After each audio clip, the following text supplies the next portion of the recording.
Hi guys, in this video I will cover the nomenclature of alkanes. Let's begin by taking a look at this handout page which shows the various prefixes for the different number of carbons. These are shown here. Your prefixes, methane, the ane ending of course indicates an alkane. The me ending meth, 1 carbon, eth, 2 carbons, propane, 3, butane, pentane, hexane, of course 6, like hexagon, heptane, 7, octane, a common one like octagon, 8, nonane, and decane, like a decade having 10 years, decane having 10 carbons. The ones you need to know for the test in my course will be 1 through 10. Methane through decane. These are all basically hydrocarbons shown here. Condensed structure will be important. A little bit more than formula. Formula CH alphabetical. Sometimes we write these we show some of the bonding nature there. Not complete Lewis structure with line bonds, but some information. We'll do more of this. If you have multiple CH2 groups bonded together, you can sometimes put those in brackets with a subscript. So, now look something like ethane. That's a complete compound. Now we may have something like this, a 2-carbon bonded maybe a chlorine. In that case, the ethane fragment would be called instead ethyl. So the YL ending is when the fragment is a substituent and then bonded to something else, like ethylbenzene. On down the line. We may come back to this. Another example I put up top there, there's a cyclohexane ring with a CH3 group, and so that would be methyl cyclohexane. Of course, it couldn't be a CH4 group because then it could not be bonded to anything else. So CH3 is a methyl. By the way, I do abbreviate my methyls as ME. You'll also see other abbreviations, like ethyl is usually ET, etc., etc. But the methyl ME abbreviation is sort of very common, and you'll see that a good bit. Okay, so there are your prefixes.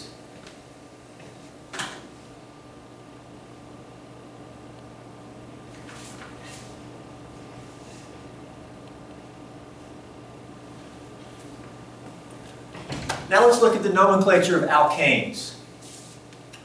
Okay, we're going to do this very systematically. And as we move forward through Organic 1 and 2, we'll do a lot of this again, and we'll repeat this same system. First thing we want to do is identify the longest continuous chain. That longest continuous chain will be known as your parent, or your parent hydrocarbon. Now, with each entry here, we'll say, well, what if we have, for example, what if we have a choice? What if there's 2 longest chains? 2 chains of maybe 7. Well, if there's a choice, we'll go with the chain which has the most substituents. A lot of times I'll skip this type of thing until we need to show it and work with that. Once we identify the longest continuous chain, we're then going to name the remaining subs on that chain as alkyl groups. What is an alkyl group? Well, that's an alkane group. But the YL ending just means it's a substituent group, like an ethyl or a propyl, etc. We can also have maybe halogens. Let's do an example. Consider the compound drawn here, line bond formula, longest continuous chain. We can count them off, starting at an end. 1, 2, 3, 4. Can we do longer than 4? Yes. 1, 2, 3, 4, 5, 6. Can we do longer than 6? I don't think so. What if we did 1, 2, 3, 4, 5? Well, that's not as good as 6. The longest continuous chain is 6. And so the parent is going to be a hexane. And I circled the hexane there. But we have something on the hexane. This here, this is a CH3 group. That's a carbon. There's 3 H's there. Okay? If that was not there, you would just have hexane. This is there. We need to name it. That's a 1-carbon alkane. That's going to be a methyl group. If it was 2-carbon chain, it would be an ethyl group. We have a methyl group there, so it's a methyl substituent. We have a methyl on our hexane. Okay? We need to indicate numbering. Well, we can go to the third entry here. We want to give the subs the lowest possible numbers when numbering the parent. Now we can number the parent starting 1 here. You always want to start at the end of the chain. 1, 2, 3, 4, 5, 6. But if we started here, the sub would be at 1, 2, 3, 4. But if we started at this end, the sub would be 1, 2, 3. And we would rather have sub's lowest possible numbers. So we start at this end, making the sub at the 3, and we have a complete name now of 3-methylhexane. A hexane at the 3 position, there is a methyl group. And here's your compound. So that's a pretty basic example. Now down the road, students may ask, well, 1, 2, 3, 4, 5, 1, 2, 3, 4, 5, 6. 3-methylhexane, 1, 2, 3. Put a methyl there. There's 3-methylhexane. Okay? That is the same exact thing. Doesn't matter how it's drawn. It's 3-methylhexane. Name it, it's the same name.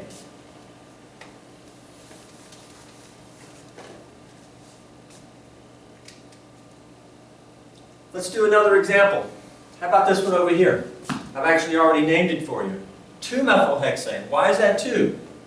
Longest continuous chain. 1, 2, 3. I think we can do longer. 1, 2, 3, 4, 5, 6. We have a 6 right through here. What is on the hexane? Have a methyl group. At what position? Well, you want this to be 1, and so that's 2. This is 2-methylhexane. These would be constitutional isomers. Point we can make. Constitutional isomers have different names because they have different connectivity. Here the methyl's connected at the 2 position. Here the methyl's connected at the 3 position. When we get to stereoisomers will have the same exact name except for some type of stereochemical descriptor. They have the same exact name because they have the same connectivity. Let's do another example. How about this one here? Longest continuous chain, getting a touch more complex. 1, 2, 3, 4.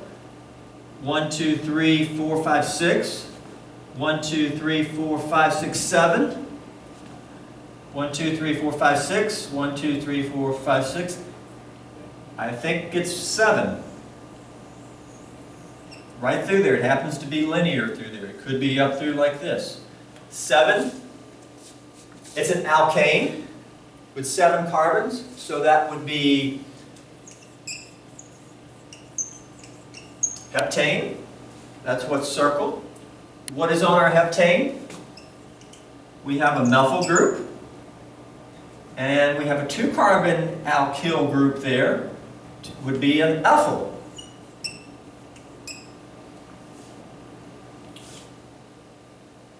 Okay, we need to number the parent.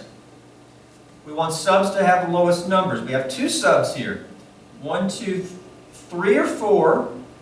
Let's see, 3, 4 would be if we started here. If we started here, it would be 1, 2, 3, 4, 5. Which is better? 3, 4 is better, lowest numbers.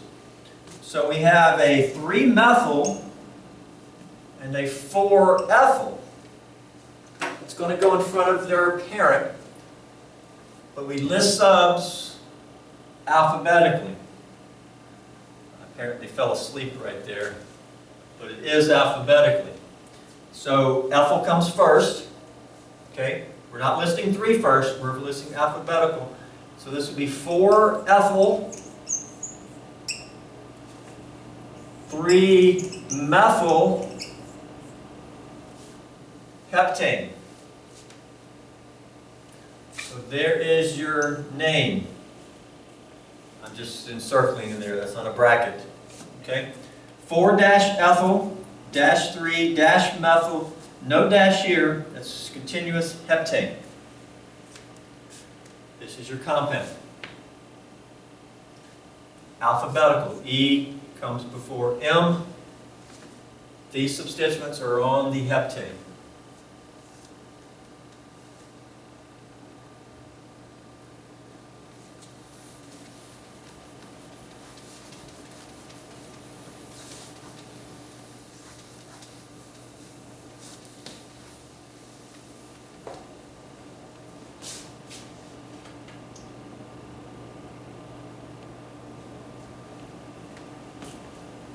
Let's try another example.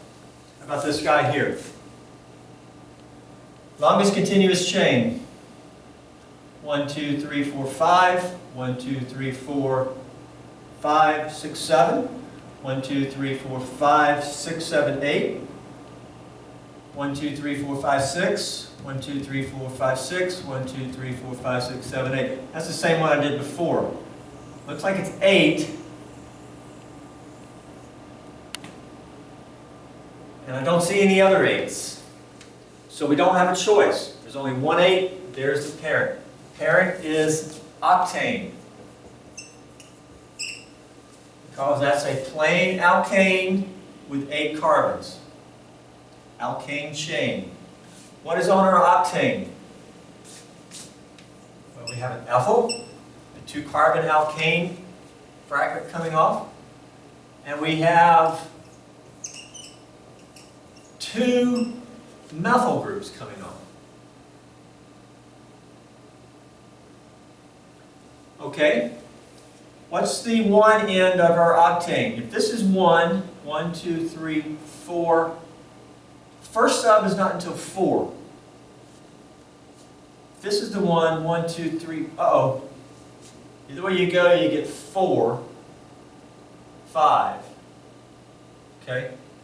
How do we deal with the methyl, though? We've got 2 methyls, so we have to indicate the position of each.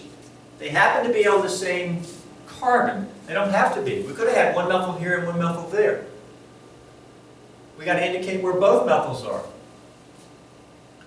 If we come this way, it would be 4, 4, 5.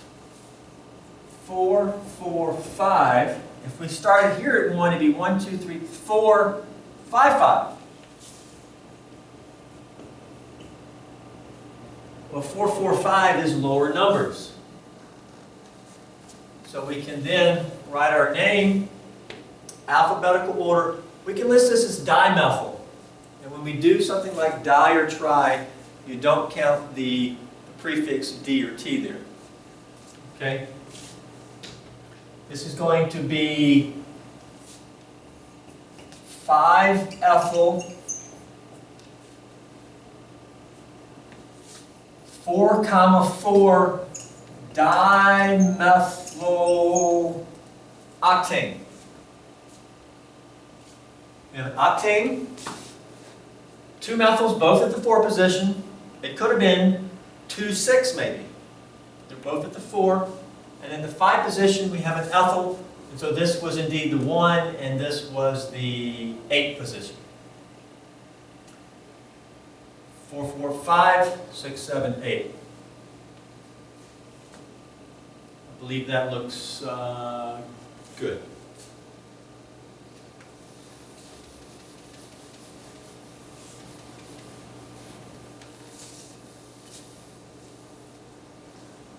One, 2, 3, 4, 5, 6, 7, 8. 1, 2, 3. I don't think there's another 8 there.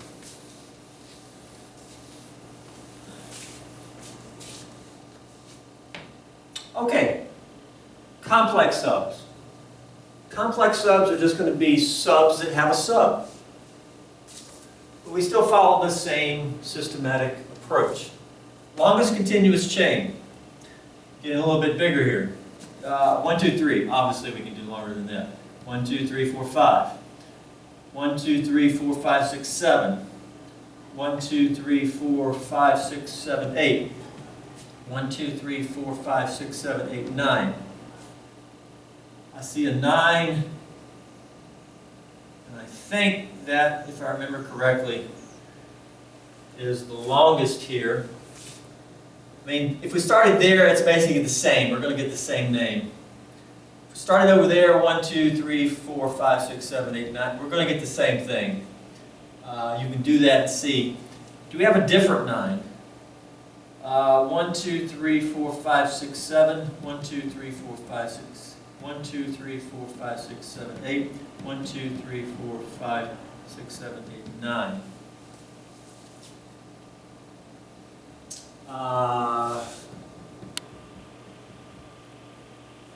1, 2, 3, 4, 5, 6, 7, 8, 9. Oh, right through there. 1, 2, 3, 4, 5, 6, 7, 8, 9. We can also come right through the sort of horizontal there. That's different. And so it could come through here. What do we do when we have two parents to choose from?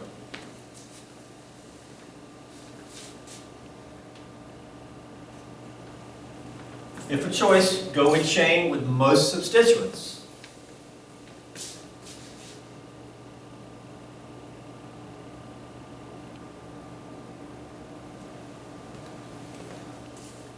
So let's look at, let me redo that there. If we come through here, that has 1, 2, 3, 4 substituents. If we come right through here, that only has 1, 2 substituents. So that's not it. The one with the longest substituents would be right through here, or the most substituents.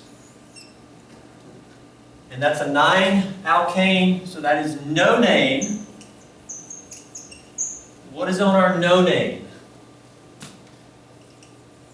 We have a methyl. We have a 3-carbon alkyl, which would be a propyl. Well, we have 2 propyls. That's also a propyl coming off. 2 propyls coming off. What is this guy? This is a complex sub. If we get rid of that, it is 1, 2. And we have there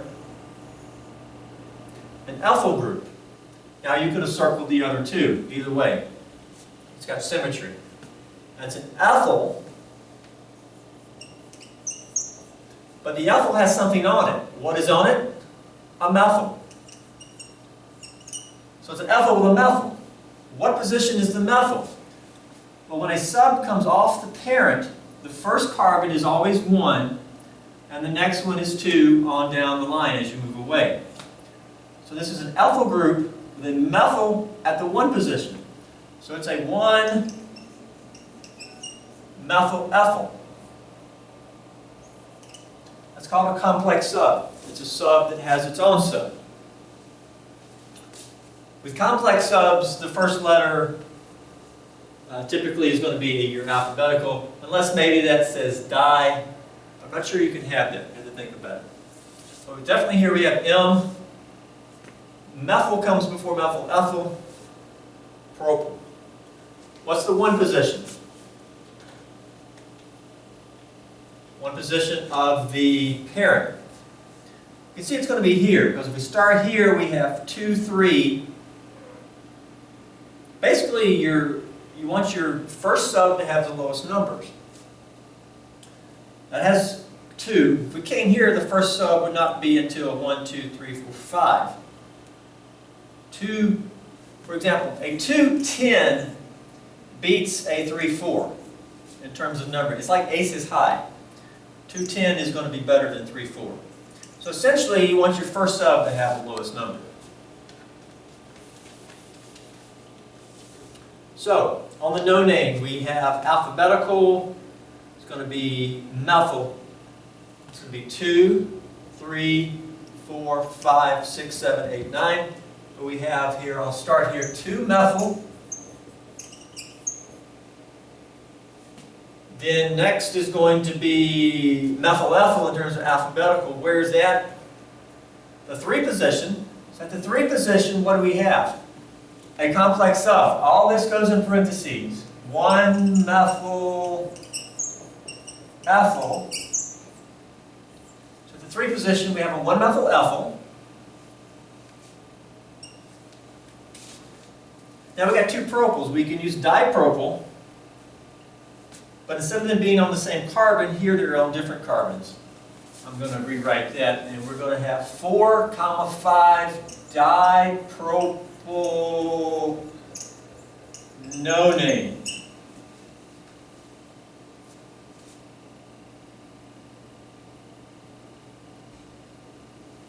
Sort of a long name, but hopefully it's pretty straightforward. We did do an example of a complex sub.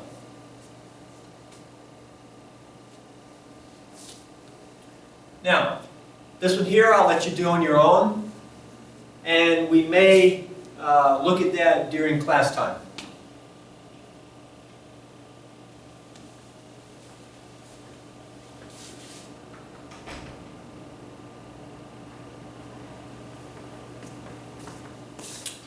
Let me also note that there should be plenty of examples in your textbook for doing nomenclature practice.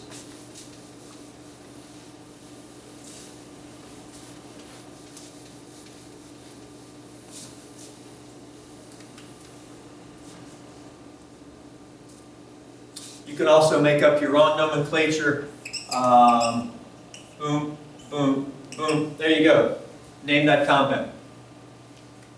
And if you want to do something like this, and I'd be glad to check your answer. Okay. Let's talk about some common name substituents. Common name.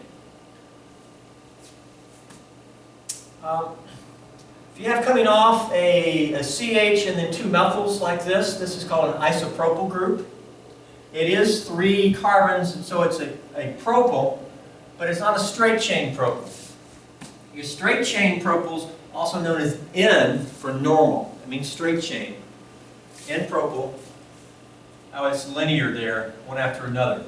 This is an isomer of that, and it became known early on as isopropyl. It's a very common group.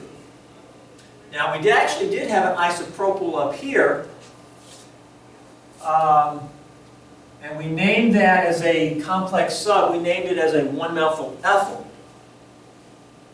But that's more of an IUPAC naming, where this is more of a common. This is a common name.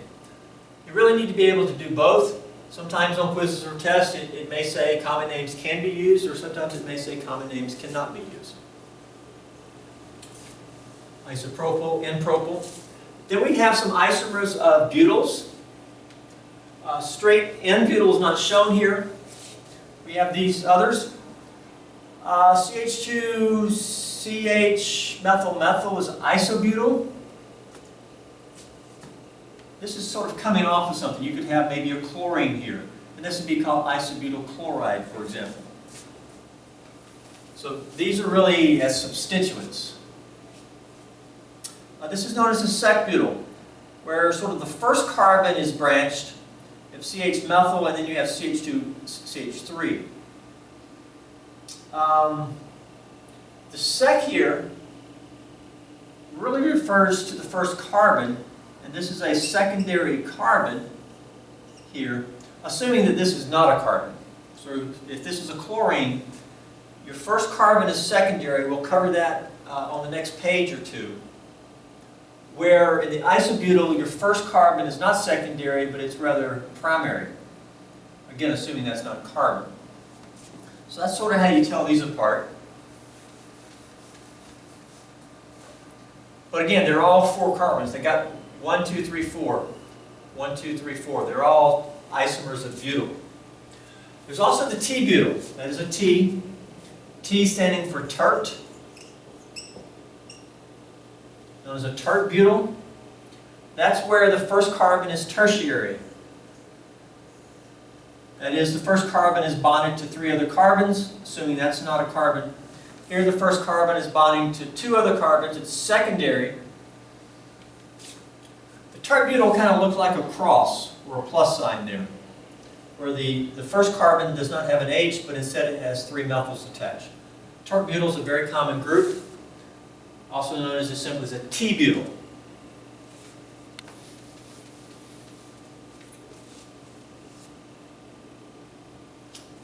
So So there's some common names. These you will certainly see. Isopropyl and T-butyl most common. These not quite as common, but good to know these.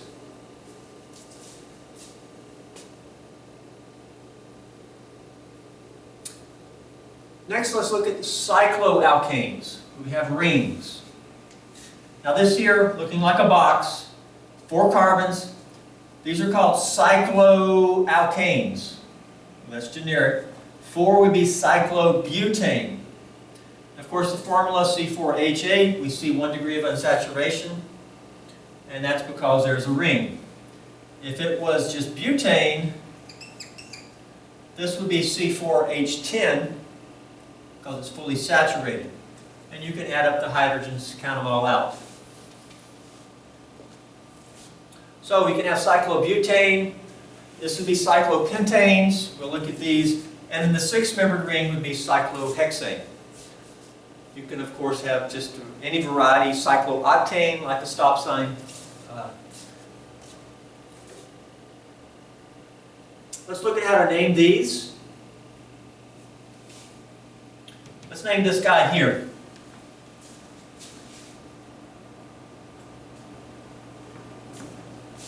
Now we have, the parent is your cycloalkane.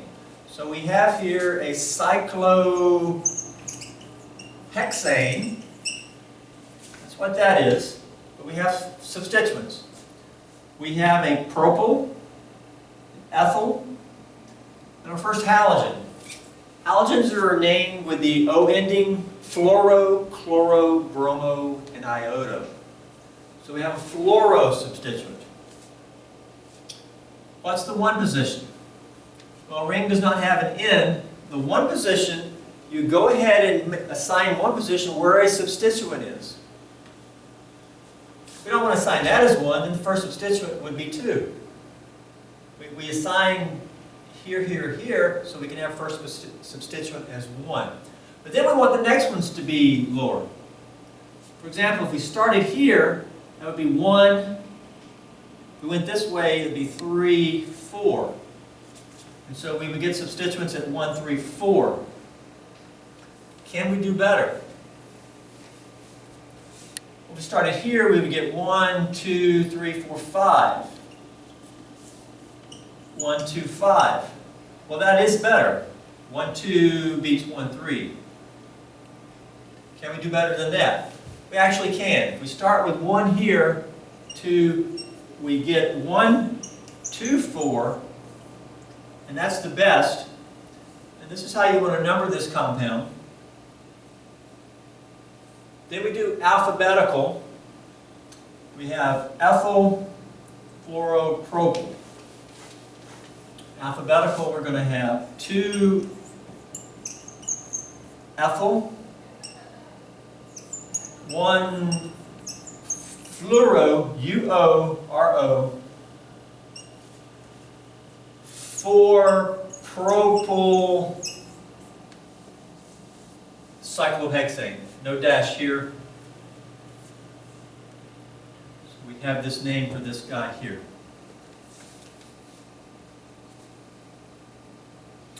How about this one? What's the difference? The difference is the propyl group is here, and so it's going to be, the difference is, instead of it being at the 4 position, it's going to be 3.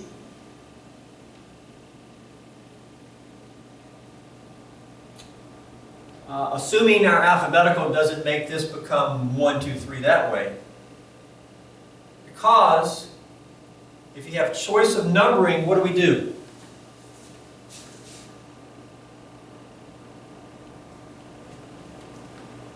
For example, if we get 1, 2, 3 2 different ways, how do we decide? We go alphabetical.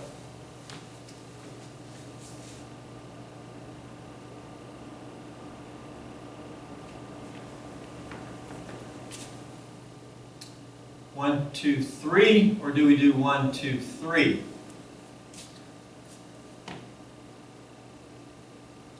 Alphabetical.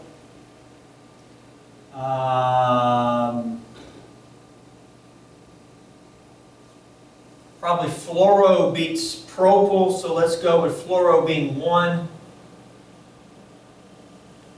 And so we will keep the same name, except we'll just change this to a 3 for this one compared to that one. We see we have a different name. Okay? These are constitutional isomers. They have different names. Not by much, but we see the difference is the connectivity is different. Here the propyl is attached at the 3 position, where over here it was attached or connected at the 4 position. So these are constitutional isomers. Now, one thing about this, later on we will need to include stereochemistry in our name. There is stereochemistry here, but we're not going to cover that at this point. Can mention some stereochemistry over here. Let's name these guys. Let's name this one first. It's going to be a cyclopentane. What's on our cyclopentane? That's a methyl. By the way, with methyls, the reason you see them so much is since it's just one line, a lot of times I like to just put an ME there. It's a methyl coming off. This here, that is a bond. It's a bold and a dashed. So that's a carbon, carbon, carbon, carbon. So we have a butyl. It's just a straight N-butyl, or just butyl. We got 1 or 2. Let's do alphabetical. Butyl beats methyl. So let's call this 1 and this 2. And so we can say 1 butyl, 2 methyl cyclopentane.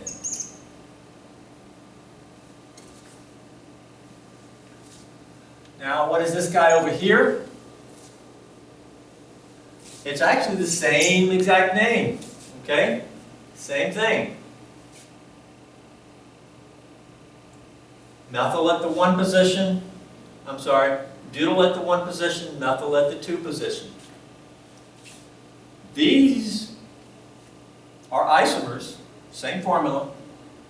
They have the same exact connectivity and thus the same name. So they're not constitutional isomers. This is an example of stereoisomers. Same connectivity. Difference is these 2 groups are bolded, and so the 2 groups are both coming out of the plane of the board. Where here, the methyl's coming out, but the butyl group is going back. Okay? Different orientation in space. This guy is going to be called trans.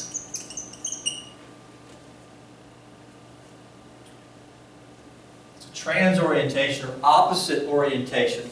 This guy is going to be called cis. Same exact name, but cis.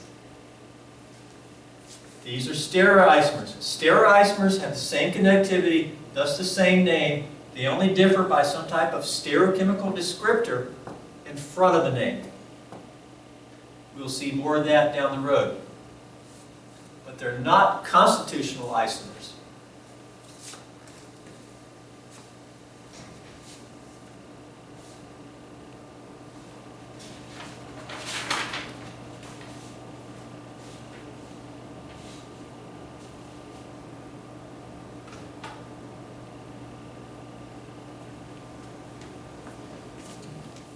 Okay, on the flip side, we can move on to alkyl halides.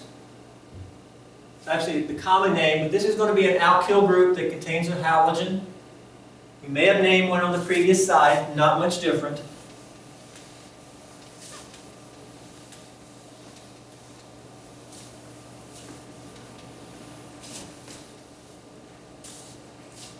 These can be denoted as some type of R group with a halogen, some type of carbon chain, 2 carbons, 10 carbons, and then a halogen. Precise example would be maybe this, where we have a 3 carbon chain and then a bromine. This is an alkyl halide. A more standardized IUPAC name is haloalkane, like a bromoalkane. Either one works. This tends to be a little bit more common. Okay. So how do we name these? Just like on the previous slide, longest continuous chain, 1, 2, 3. That's all you have. So there you go. We circled that. and that's a propane. What's on the propane? A bromo. Where's the bromo? One position. We want that to be one of the chain, so the substituent can be at the lowest number. We have one bromopropane. Just like on the previous side when we were doing standardized IUPAC nomenclature. IUPAC being the committee who writes the nomenclature rules. More of a common name for this might be something like N-propyl bromide, where you got propyl and then you put on a bromo. You got to be careful. Ide ending usually means the bromine is an anion. Okay, it's not an anion here, so that's a little bit slang name, but it's sort of commonly used. Let's do some examples here. How about the first one here, this grouping? Longest continuous chain, 1, 2, 3. Pretty easy. So we have a propane. What's on the propane? Bromo. What position? Either way you go, it's 2. So this is a 2-bromo propane. That's all one word.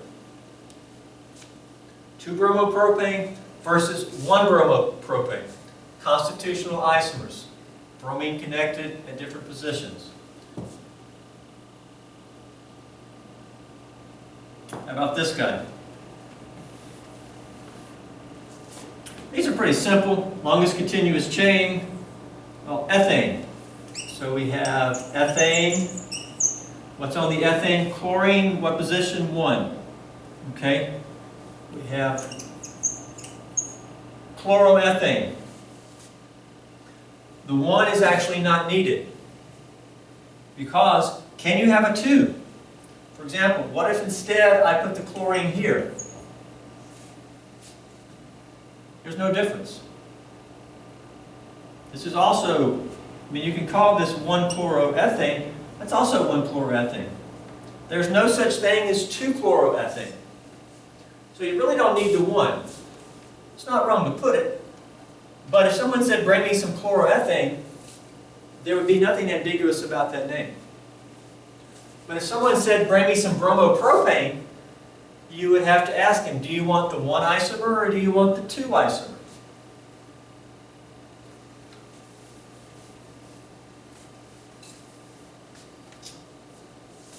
Let's do this guy here.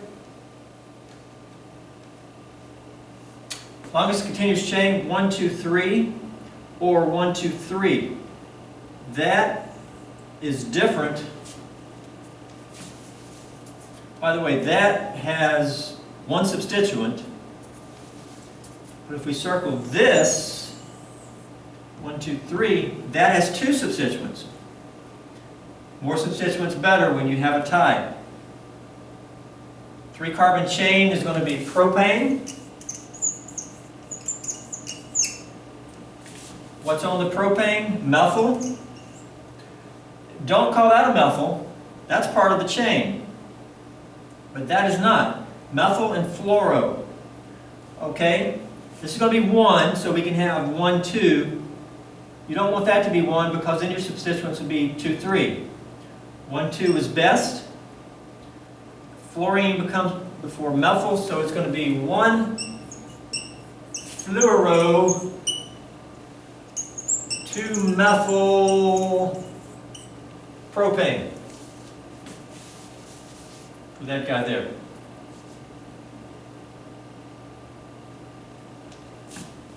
I'll let you do that one on your own, and we'll look at it most likely in class at some point.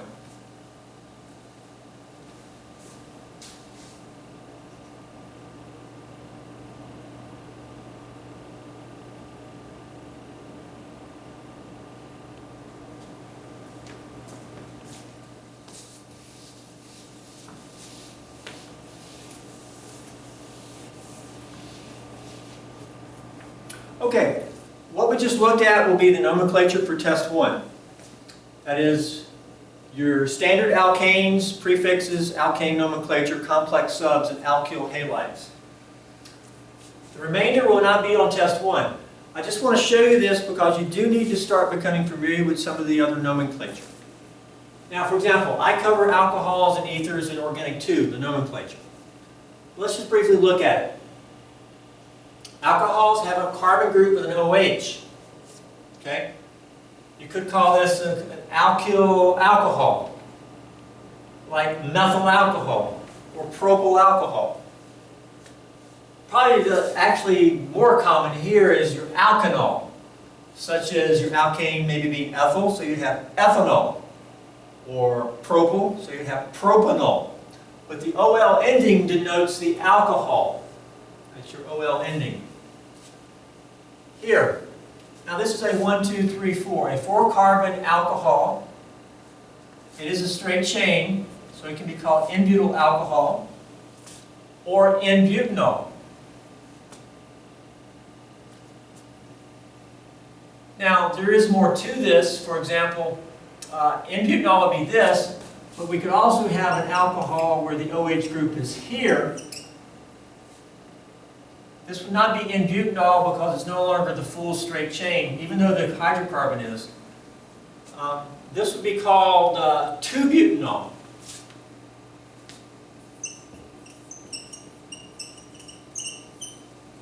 With this being one, the substituents at the 2, you might call this 2-hydroxybutane, but nobody really ever does that.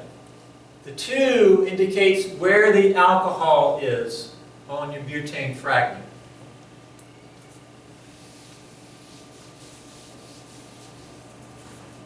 Ethers, of course, oxygen with R groups on both sides. The R groups can be the same or different.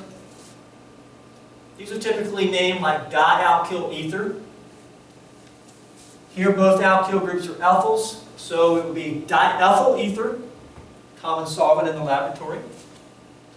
Or maybe the alkyl groups are not the same. This would be called maybe ethyl or butyl ethyl ether. You name each R group and then say the word ether. So we had butyl ethyl ether, naming what the alkyl groups are. So pretty straightforward. Amines, primary amines, secondary amines, tertiary amines. Called alkylamines, 1, 2, 3. Propylamine, since it's straight chain, N-propylamine. If this was something like this, 3-carbon, you would maybe call this sort of 2-propylamine, 2-position. If you named it just like the previous page, we might call this 2-amino propane. So this propane with an amino group at the 2 position. But usually we call this more, we name it as an amine, 2-propylamine or something. Basically, we'll do this type of nomenclature and get more specific with it in Organic 2.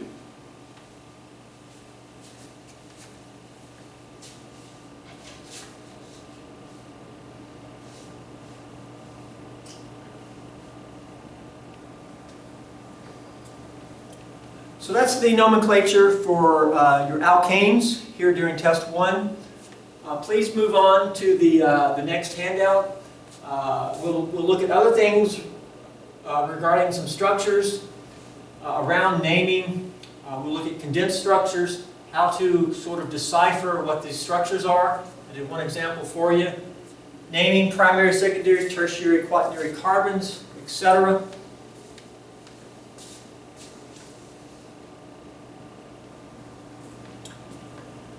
And then we'll finish up on this page by looking at some of the sort of generic reactions that alkanes do undergo. Certainly when we get to test 2 in alkenes, we'll see a much more chemistry with alkenes.